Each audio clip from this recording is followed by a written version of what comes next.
Continental wake-up call to black and brown humanity. Take a good look at the map. Africa and South America, two of the largest, most resource-rich continents on Earth, stretch wide and deep across the globe. Together, they house over 2 billion people. They overflow with minerals, fresh water, fertile land, biodiversity, natural beauty, and cultural genius. And yet, despite this mass, this wealth, and this human brilliance, they are both dominated, economically, politically, and psychologically, by a smaller, far less populated country, the United States. What makes this possible? The answer is hiding in plain sight. Division. Not geographic, not tribal, not linguistic.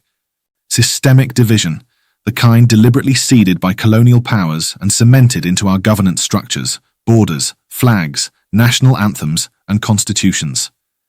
Africa and South America share a brutal history of European colonization.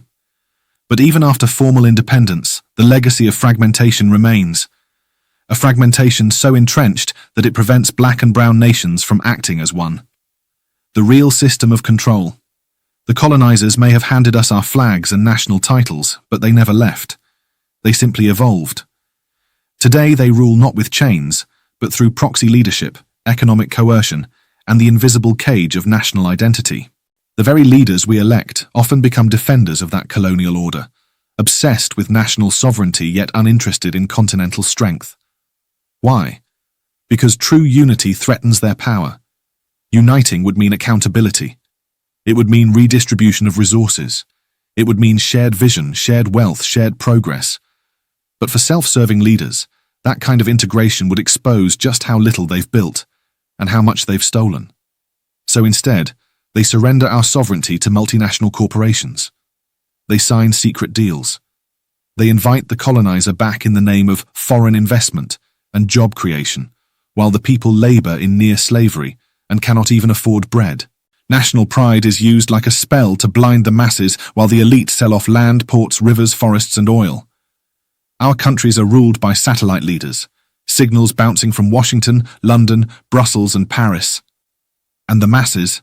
We get slogans, poverty, national holidays, empty flags waving over empty stomachs. What's stopping us?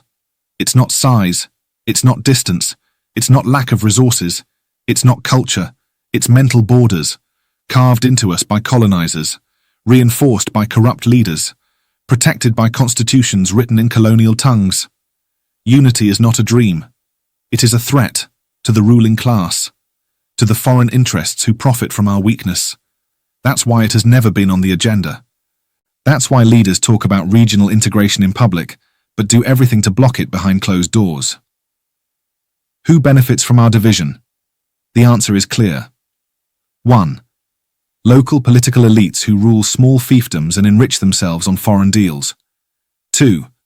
Colonial powers who get access to our resources for cents on the dollar. 3rd. Global corporations who face no resistance from a fragmented people. 4th. Foreign governments who continue to dictate global policy while our countries remain voiceless. And who loses? Black and brown humanity. The African child whose school has no roof. The South American farmer who cannot afford fertilizer. The Caribbean worker who must beg for visas. The indigenous communities silenced for mining projects. The mother who buries her son after a gang war fueled by foreign weapons and economic despair. Time to stop the tail from wagging the dog. We, black and brown people across the global south, are the majority. We outnumber the colonizers. We outgrow them. We out-resource them. We out-dream them. But we've been trained to see ourselves through their lens, broken, small, dangerous, tribal, dependent. That story must end. The future belongs to continental unity, to bold, sovereign coalitions of countries that recognize that shared history, shared pain, and shared power must produce shared destiny. We must reject false borders. We must abandon the myth of independence that serves only the few. We must choose unapologetic unity, not in theory, but in governance, economy, defense, technology, and culture. No more colonial satellites. The United States cannot and should not dominate two continents filled with brilliant, beautiful, and abundant people. Let the world hear this clearly. Africa and South America will rise, not as divided pawns in someone else's empire, but as united architects of their own destiny. No longer will the tail wag the lion. The time has come for us to recognize our size, our strength, and our sacred duty to each other. Divide no more. Unite, and let the world adjust to our power.